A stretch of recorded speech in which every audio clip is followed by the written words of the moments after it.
오늘 우리의 본문에서 베드로를 비롯한 예수님의 제자들을 만납니다. 여러분은 베드로 하면 맨 처음에 무엇이 떠오릅니까? 저는 베드로를 생각하면서 항상 세 가지 사건을 생각합니다. 첫째로는 베드로가 예수님을 구체적으로 만나게 된 사건으로 누가복음 5장 1절 이하의 말씀입니다. 밤새도록 그물을 던졌습니다. 우리는 베드로의 직업이 뭔가 잘 알고 있죠. 베드로는 어려서부터 바다에서 고기 잡는 어부였어요. 밤새도록 그물을 던졌는데 희한하게도 이제까지 단 한 번도 그런 적이 없었는데 한 마리의 고기도 잡을 수가 없었던 현장입니다. 우리는 이런 현장을 가리켜서 실패의 현장이라고 말하죠. 실패와 문제의 현장 가운데 누가 찾아오셨는고 하니 예수님이 찾아오신 겁니다. 거기에서 베드로는 예수님을 만났어요. 우리 인생 가운데서 만나게 되는 여러 가지 문제들은 분명히 우리로 하여금 엄청난 아픔을 가져다 주는 것입니다. 우리가 인생 가운데 만나는 모든 문제들은 엄청난 슬픔을 안겨다 주는 그런 사건이죠.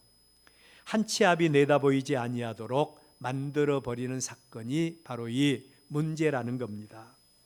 그런데 또 이 문제는 우리로 하여금 우리 한번 따라서 해볼까요? 하나님을 만날 수 있는 통로를 제공해 준다. 그래요.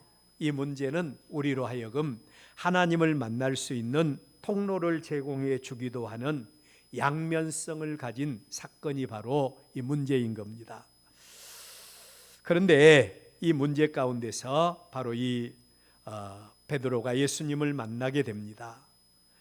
예수님께서 명령하신 말씀대로 베드로가 순종을 했더니 밤새도록 금을 던져 피곤한 육신이지만 말씀대로 순종했더니 그물이 찢어질 정도로 많은 고기를 잡게 됩니다.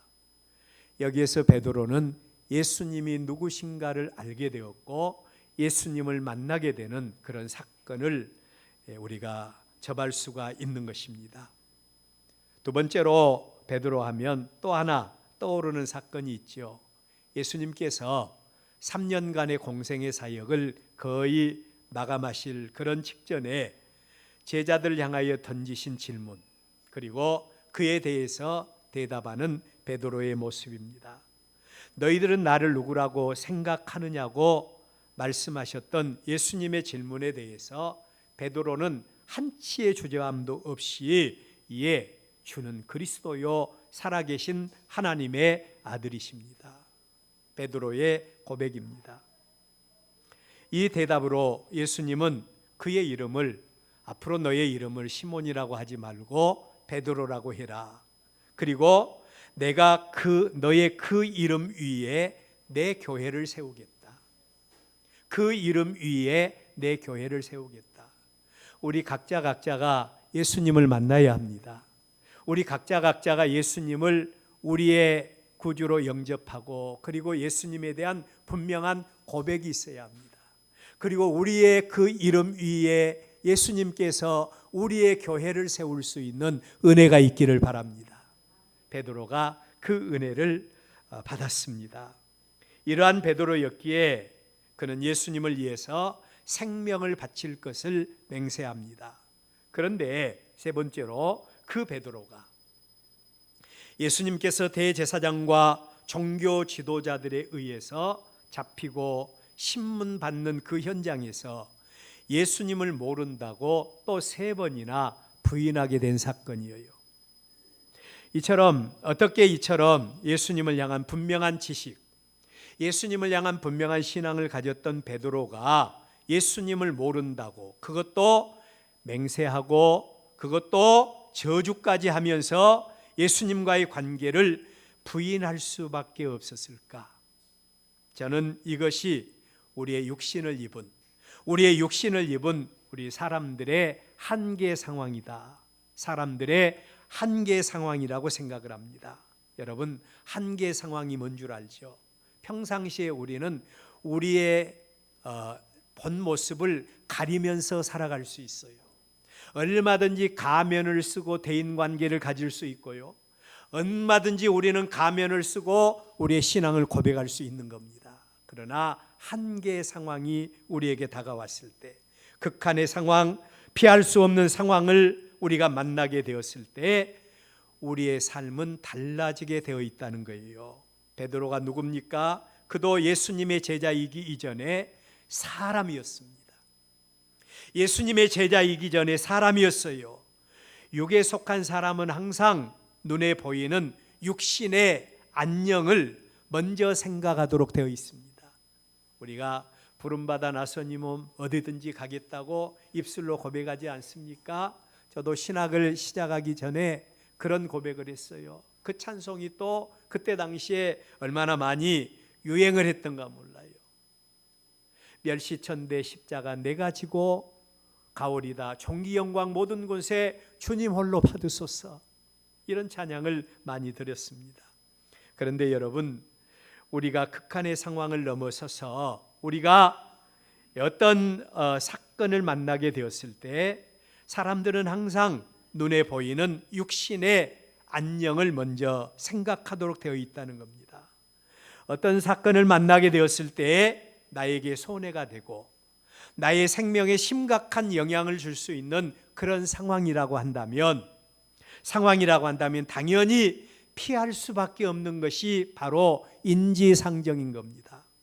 다 주를 버릴지라도 나는 주를 버리지 않겠다던 베드로, 심지어 죽음의 상황이 닥쳐와도 주님을 버리지 않겠다고 하던 그 베드로가 이런 일을 자행하게 된 것은 어떻게 보면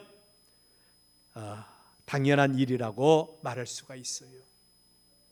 그런데 여러분, 이런 베드로에게 놀라운 변화의 사건이 일어나게 되었다는 겁니다.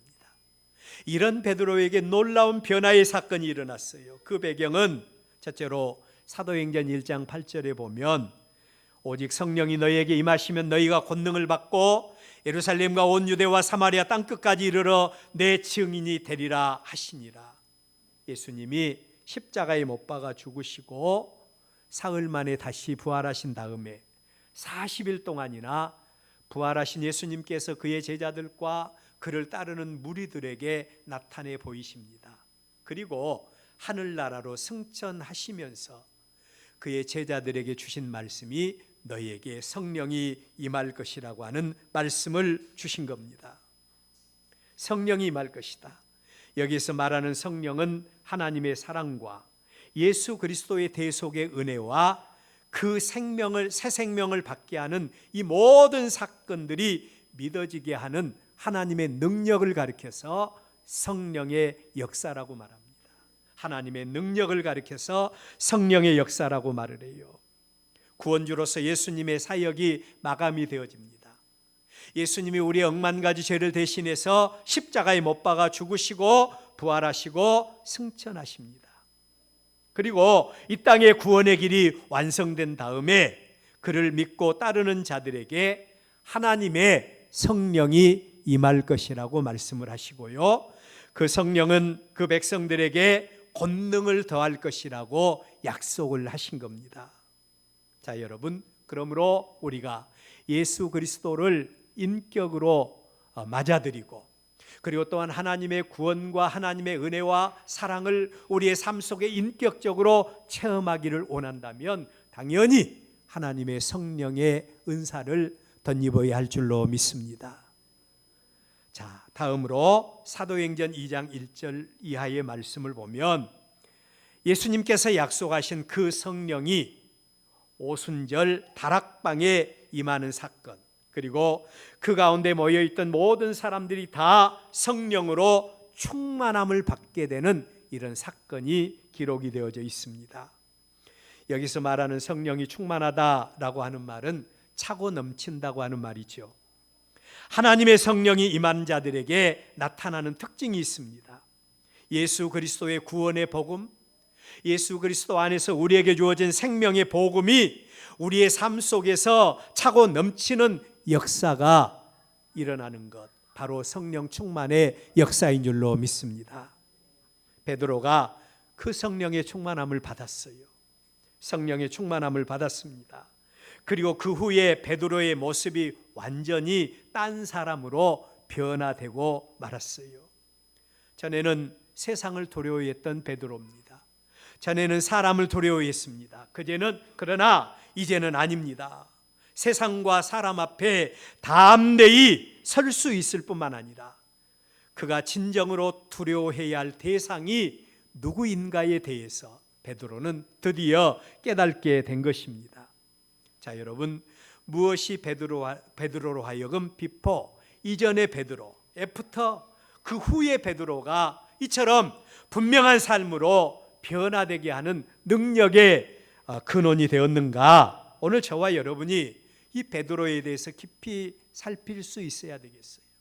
그리고 예수 그리스도 안에서 거듭나고 하나님의 성령의 충만함을 받은 다음에 이전의 나와 지금의 나가 온전히 변화되는 저와 여러분들이 될 수 있기를 바랍니다.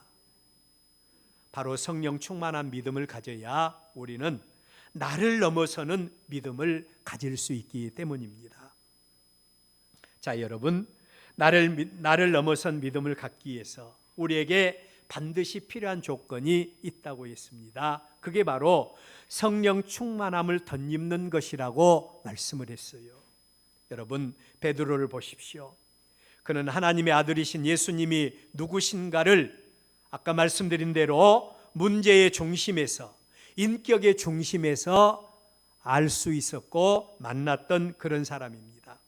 3년간 예수님과 동거동락하면서 예수님이 누구인가를 구체적으로 체험을 통해서 알던 사람이 베드로입니다.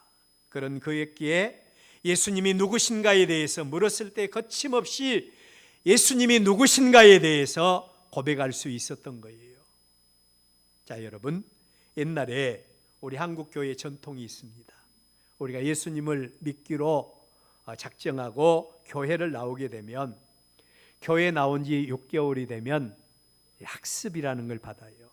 그래서 학습이라는 것을 통해서 예수님이 누구시고 또 내가 누구이고 태초에 하나님이 천지를 창조하셨고 하나님이 누구시고 하나님은 또 우리 가운데 어떻게 역사하시는가, 이 부분에 대해서 구체적으로 우리는 학습 과정을 통해서 배우게 됩니다. 그리고 학습받은 지 6개월이 되면 세례를 받게 됩니다. 세례는 나의 옛사람이 죽는 겁니다. 나의 옛사람은 죽고 그리고 그리스도 안에서 새롭게 태어난다는 의미가 있는 그런 의식으로 하나님의 백성이라고 하면 꼭 거쳐야 될 그런 의식이 바로 세례식이죠. 그런데 이 세례를 위해서 반드시 통과해야 될 과정이 있는데 그게 바로 신앙 고백입니다. 제 어머니가 몹시 많이 아프셔요. 그래서 병원에 가서 이제 문병을 하고 어머니 병상에서 기도 많이 하시오. 그랬더니 우리 어머니 권사님이시거든요. 근데 아이고 너무 아파서 기도를 못 하겠어. 기도할 시간이 없어. 그래서 문제 가운데서 하나님의 백성은 문제를 만날 때 여러 가지 힘들고 어려운 상황 속에서 문제를 하나님께 맡기고 기도하는 겁니다. 우리가 보통 때는 하나님 앞에 기도한다고 하면서도 문제 가운데 기도하지 않는다면 우리의 모습이 바로 그 모습인 거예요. 제가 그런 말씀을 드린 적이 있어요. 여러분, 우리의 신앙 고백이 필요합니다. 내가 믿는 예수님이 누구신가 우리는 분명히 알아야 되겠고, 그 예수님께서 나를 위해서 하신 일이 뭔가, 나를 위해서 하신 일이 뭔가, 그 예수님이 나에게 있어서 어떤 분인가 구체적인 지식과 신앙 고백이 반드시 이루어져야 세례를 받을 수 있고, 이 세례를 통해서 우리는 하나님의 거룩한 백성으로 거듭남의 은혜를 체험할 수가 있는 것입니다. 이 고백을 위해서 우리는 또 1개월에서 3개월 정도의 교육 과정을 거치게 해서 당회 앞에서 문답을 통해서 세례 의식에 동참을 하게 하지요. 그런데 저도 부목사로 있으면서 제가 이제 교구를 담당하고 중고등부들을 이렇게 담당을 하면서 꼭 1년에 몇십 명씩 세례를 이렇게 받도록 했는데, 그런데 분명히 문답 공부할 때는 고백을 했으면서도 세례 문답을 보면 확실하지 못한 그런 고백들을 많이 볼 수가 있었어요.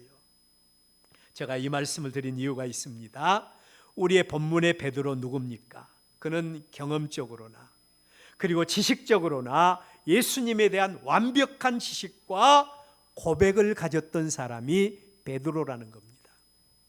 이 정도의 신앙이라면 자신을 넘어서서 어떤 상황이나 어떤 여건 속에서도 예수님에 대한 흔들림이 없는 신념과 신앙을 고백할 수가 있어야 되지 않겠습니까?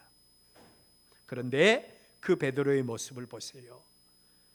3년 동안 믿고 따르던 예수님, 그의 인생 가운데서 상상을 초월한 영향력을 행사하셨던 예수님께서 대적들에게 잡혀가신 겁니다. 그리고 지금 그 눈앞에서 재판을 받고 있는 중입니다. 신문을 받고 있는 중이에요. 그런 상황 속에서 한 비자가, 한 여종이 베드로를 향하여 말합니다. 너도 그 제자 중에 하나가 아니냐라고 질문을 합니다.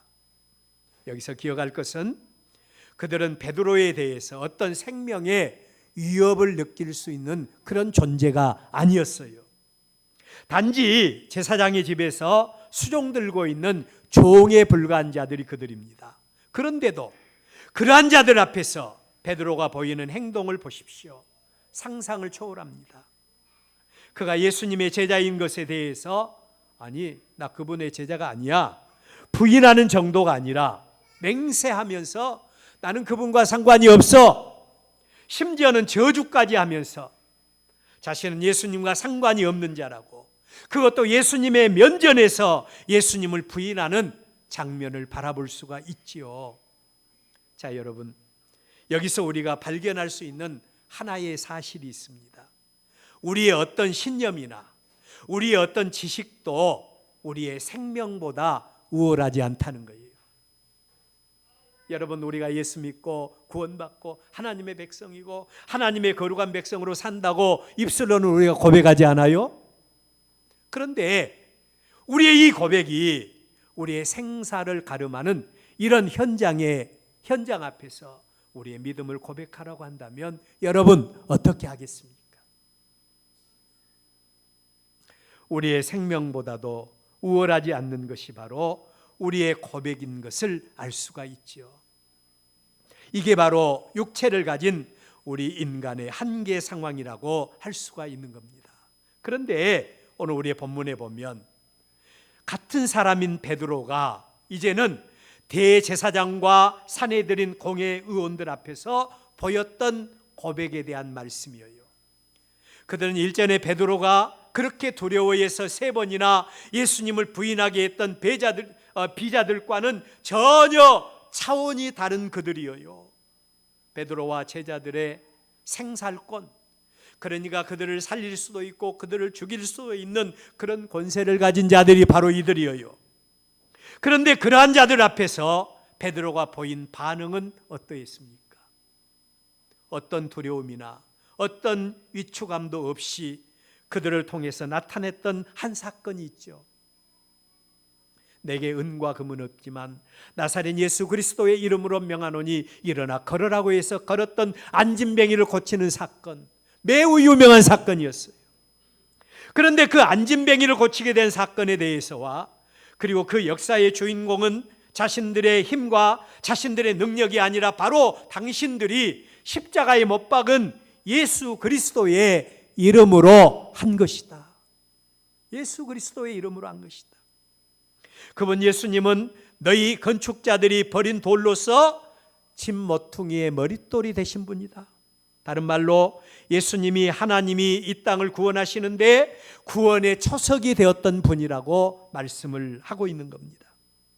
그리고 이어서 다른 이로서는 구원을 받을 수 없나니 천하 사람들 중에 구원을 받을 만한 다른 이름을 우리에게 주신 일이 없다라고 하면서 완벽하게 예수 그리스도의 복음을 바로 이 대제사장과 종교 지도자들과 사내들인 공회 앞에서 증거하는 그 모습을 바라볼 수가 있습니다.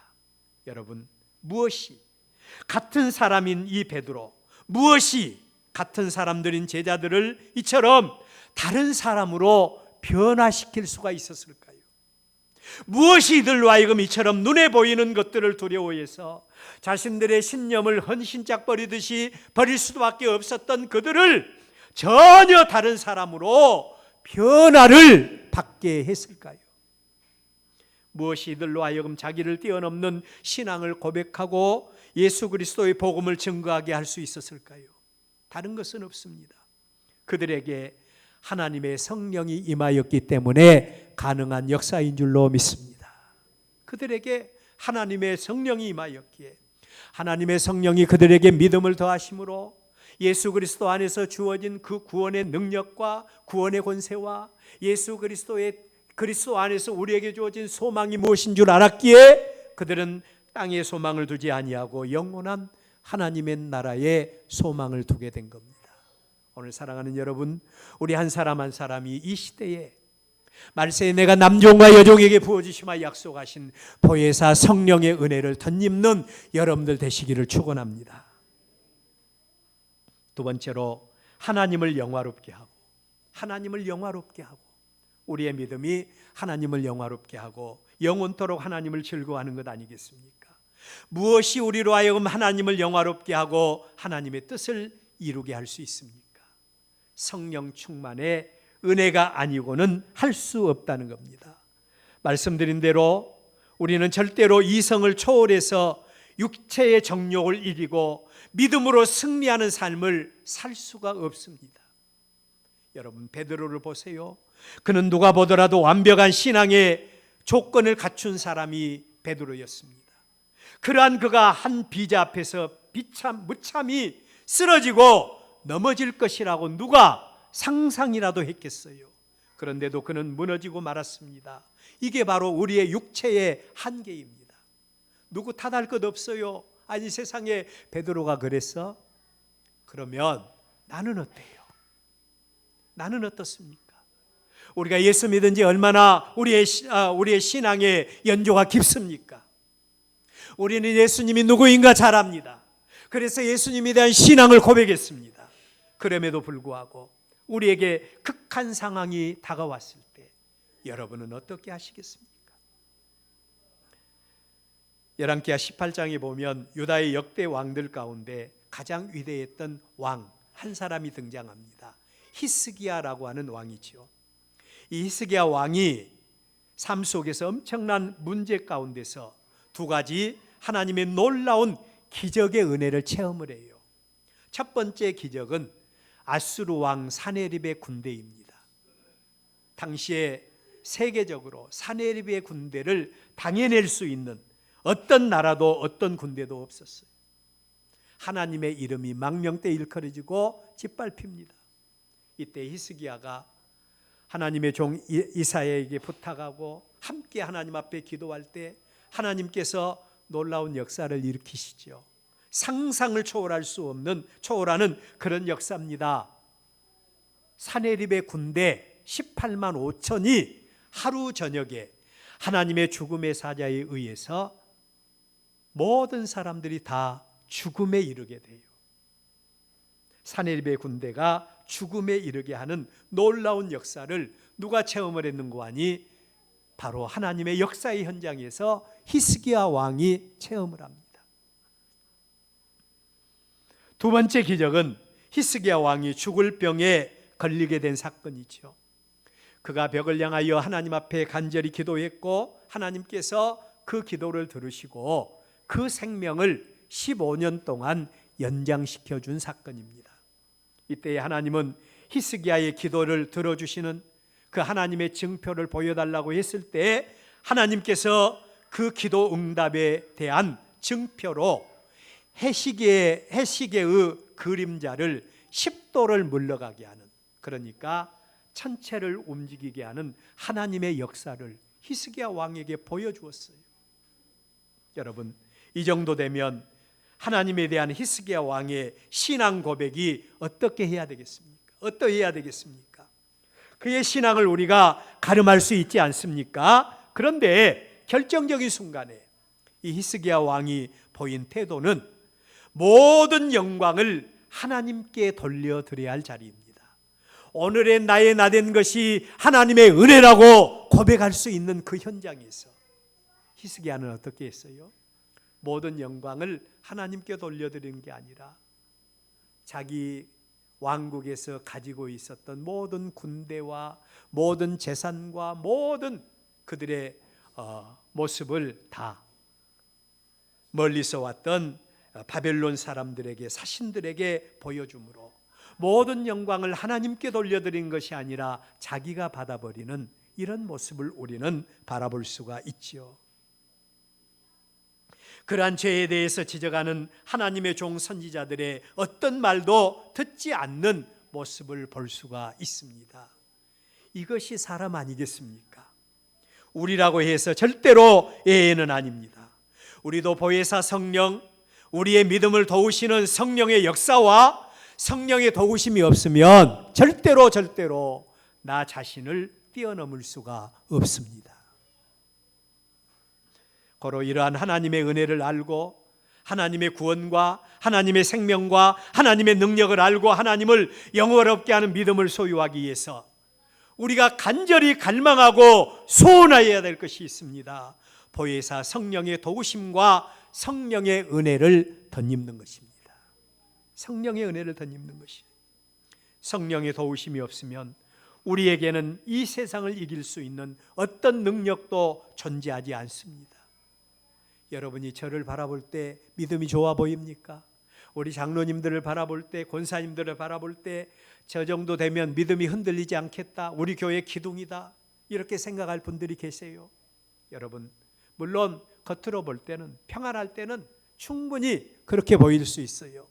그렇지만 우리가 결정적인 순간, 어떤 상황을 맞이할 때 우리가 성령 충만하지 아니하면 우리는 인간의 상황을 벗어날 수 없다는 사실을 여러분들 기억하십시오. 우리의 믿음은 하나님의 은혜로밖에 보존될 수 없다는 사실입니다. 우리는 성령 충만함을 받아야 합니다. 성령의 도우심이 있어야 영적 싸움에서 승리할 수가 있는 것입니다. 이스라엘의 전무후무한 왕이었던 다윗이 위대한 왕이 될 수 있었던 것도 성령의 도우심 때문이었어요. 그가 이스라엘 왕으로 기름 부음을 받았을 때 동일하게 임했던 게 있었는데 하나님의 신이 그에게 임하였더라 라고 말씀을 하세요. 하나님의 성령이 그에게 임할 때 그가 능력받고 사람들이 볼 수 없는 것을 볼 수 있는 이런 은혜가 있었던 것을 알 수가 있습니다. 무엇이 베드로로 하여금, 무엇이 제자들로 하여금 이전의 그들의 모습과 지금의 나의 모습을 변화시킬 수 있는 능력의 근원이었습니까? 하나님의 성령이 그들 가운데 임함으로 가능한 줄로 믿습니다. 오늘 사랑하는 우리 엘베델 교회 성도 여러분, 저는 여러분이 하나님 앞에서 성공자 되기를 원합니다. 우리의 믿음이 끝까지 승리해서 은혜의 보좌 앞에 담대히 나가기를 원합니다. 그러기 위해서는 성령의 충만함을 덧입어야 합니다. 마지막으로 우리가 성령의 충만함을 받기 위해서는 어떻게 해야 됩니까? 첫째로는 하나님이 관계해 주시고 역사해 주시는 믿음을 가져야 됩니다. 믿음을 가져야 돼요.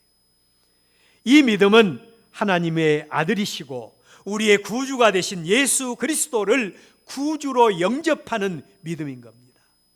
여러분, 우리가 꼭 기억해야 될 것이 있습니다. 하나님의 관심사는 절대 세상 만물에게 있는 것이 아니라 오직 하나님의 거룩한 백성들에게만 있습니다. 마가복음 7장 25절 이하의 말씀을 보면 안타까운 한 사연을 아는 한 여인이 예수님을 찾아옵니다. 그 여인 예수님을 찾아온 사연은 그의 어린 딸이 귀신 들려서 고통을 받고 있어요. 엄마로서 너무너무 안타까운 겁니다. 그 여인이 예수님을 찾아와서 예수님께 부르짖어요. 그런데도 예수님은 전혀 응답하실 기미를 보이지 않습니다. 그 이유는 그가 하나님의 백성이 아니었기 때문이에요. 그가 하나님의 백성이 아니었어요. 여기 떴네요. 그 여자는 헬라인이고 스로보닉의 여인, 그냥 우리가 쉽게 말하면 가나안 여인이었어요. 그래서 예수님께서는 이 여인의 부르짖음에 대해서 응답하시지 않았던 겁니다. 하나님의 관심사는 항상 그의 백성들에게만 머물러 있습니다. 여러분이 하나님의 거룩한 백성입니까? 그렇다면 여러분은 하나님 앞에 복받은 자들로 믿으시기를 바랍니다. 여러분은 복 있는 자들이에요. 여러분은 기본적으로 하나님께서 관심을 가지시고 하나님께서 그의 성령을 부어주실 수 있는 자격을 갖는 자들인 줄로 믿으시기를 바랍니다. 두 번째로는 우리가 성령 충만함을 받기 위해서는 하나님의 언약의 말씀을 믿고 모이기를 힘쓰고 사모하는 자가 되어져야 된다는 겁니다. 사모하는 자가 되어져야 돼요. 하나님은 우리의 중심을 보세요. 하나님은 사모하는 영혼을 만족해 주시고요, 줄인 영혼들에게만 은혜를 베풀어 주시는 하나님이셔요. 어리석은 우리는 하나님을 믿되 꼭 우리의 방식대로 하나님을 믿으려고 해요. 유명한 우리 신학교 교수 가운데 한 분이었던 김우한 박사라고 하시는 분이 계시는데, 이분이 쓴 책이 지금도 기억에 나는 것이 월요일의 하나님이십니다. 우리 그리스도인들의 신앙생활을 풍자한 그런 제목이라고도 할 수 있는데, 우리가 주일날은 하나님의 거룩한 백성으로 이렇게 예배드리지 않습니까?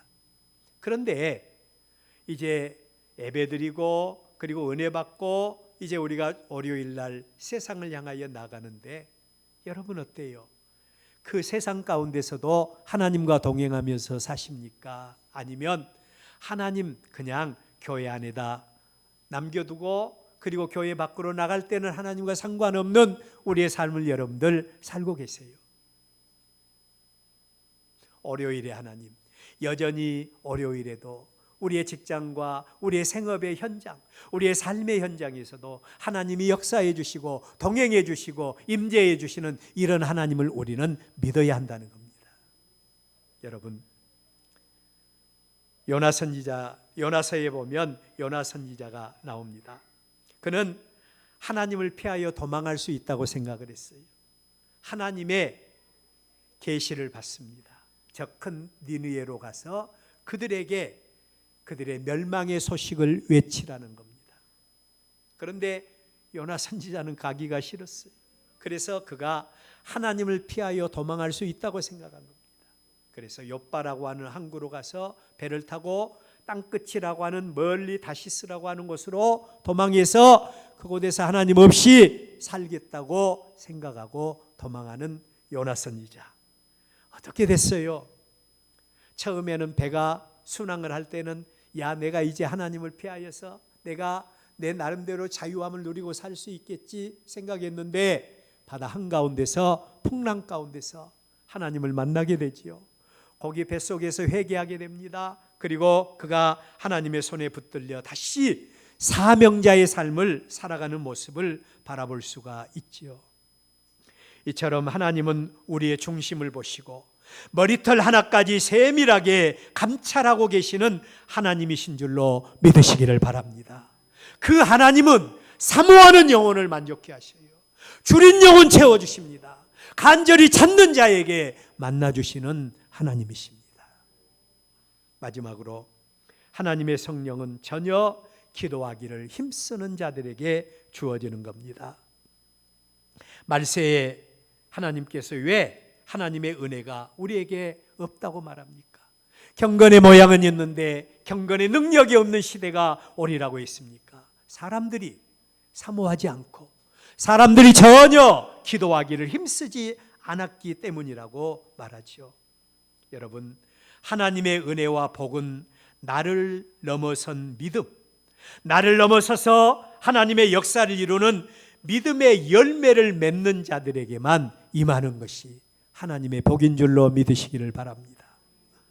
나를 이기고 이 세상을 이기고 형편과 처지 환경을 이기는 믿음은 나의 힘과 능력으로는 할 수 없어요. 하나님의 성령으로 충만할 때, 하나님의 성령의 도우심을 입을 때만이 가능한 역사가 이 역사인 줄로 믿습니다. 말세에 우리가 꼭 간직해야 될 믿음은 나를 넘어서야 돼요. 비포와 애프터가 분명한 삶, 옛날의 나와 지금의 내가 분명한 삶을 우리는 살아가야 합니다. 그래야 우리는 하나님 앞에 열매 맺으며 하나님을 영화롭게 하며 승리하는 삶을 살아갈 수가 있습니다. 모든 우리 엘베델의 성도들이 이 믿음으로 충만하시기를 주의 이름으로 축원합니다.